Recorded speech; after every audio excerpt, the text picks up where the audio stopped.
আসসালামু আলাইকুম সম্মানিত দর্শক বন্ধুরা, আপনারা দেখতে পাচ্ছেন নদীর উপর একটি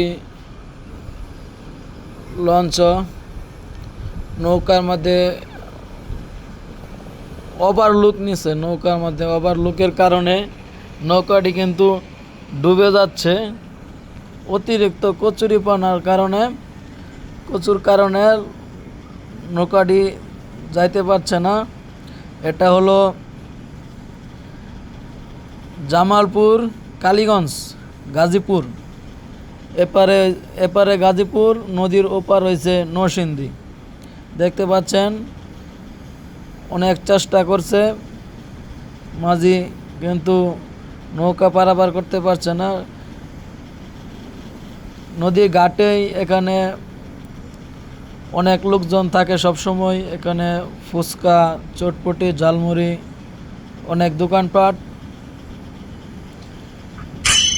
লোকজন এখানে বসে চটপটি, ফুচকা, ঝালমুড়ি খায়। আর ওই নদী ঘাটের মধ্যেই নৌকা ভাসাচ্ছে, কিন্তু দুইটা নৌকা ভাসাচ্ছে। দুইটা নৌকায় একই অবস্থা, যাত্রী অনেক বেশি, কিন্তু অতিরিক্ত কচুর কারণে সামনের দিকে যাচ্ছে না।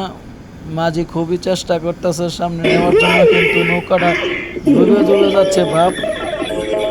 এই অবস্থায় এরকম রিস্ক নিয়ে আপনারা কখনোই নদী পারাপার হতে যাবেন না। এটি কিন্তু একটি খুবই দুর্ঘটনার কবলে পড়তে পারে যে কোনো সময়। এটি কিন্তু একটা দুর্ঘটনার কবলে পড়তে পারে। আপনারা দেখতে পাচ্ছেন মাঝি অনেক চেষ্টা করতেছে, পারতেছে না। লোক বেশি, প্রচুর কারণে যাইতে পারতেছে না। অবস্থা খুবই খারাপ। এটা হলো শীতলক্ষ্যা নদী, এপাশে জামালপুর, কালীগঞ্জ। এখানে লোকজন বসে ঝালমুড়ি, ফুচকা খাচ্ছে। ঘাট পার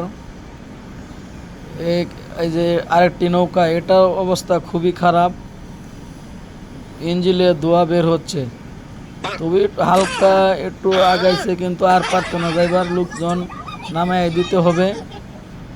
দেখতে পাচ্ছেন এরকম রিস্ক নিয়ে নদী পার হওয়া ঠিক না।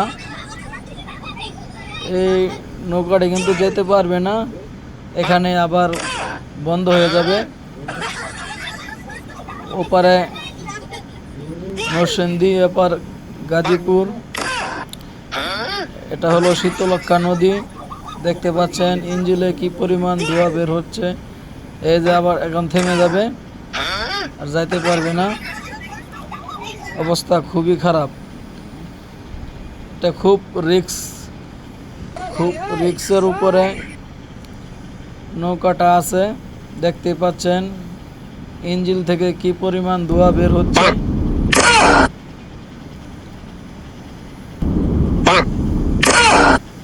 দেখতে পাচ্ছেন শীতলক্ষ্যা নদীর উপর একটি নৌকা দুর্ঘটনা, খুবই ভয়াবহ পরিস্থিতি।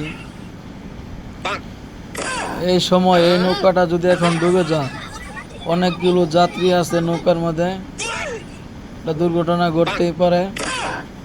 দেখেন দুইটা নৌকা, দুইটা একই অবস্থা। এই নৌকাটা আর যাবে না, এখানে ঘাটে ভিড়াই দিতেছে, কারণ নদী পার হওয়া যাবে না। অতিরিক্ত কচুর কারণে এটা আগাতে পারছে না।